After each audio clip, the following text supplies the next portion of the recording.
मिले, ना टंग और बॉडी में स्ट्रेस आया। मतलब जब हम वोकल कॉर्ड से अदा होने वाले लेटर्स पढ़ते हैं तो उनको अदा करते हुए लिप्स, टीथ, टंग और बॉडी में स्ट्रेस नहीं आता।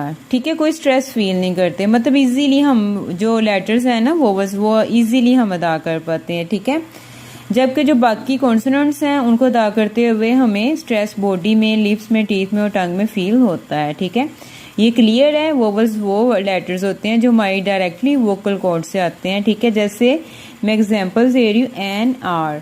अब ये देखें, है तो ये एच है, कॉन्सोनेंट है, लेकिन इससे पहले एन आ रहा है क्योंकि हम इसे आर पढ़ते हैं, और आर देखिए इजीली हम प्रोनाउंस कर रहे हैं। ठीक है, यानी कि ये हमारी वोकल कॉर्ड से आ रहा है, इसके लिए किसी भी हमारी बॉडी, लिप्स, टीथ, टंग में स्ट्रेस फील नहीं होता। ठीक है, एन ऑनेस्ट, ठीक है, एन आउल, ठीक है।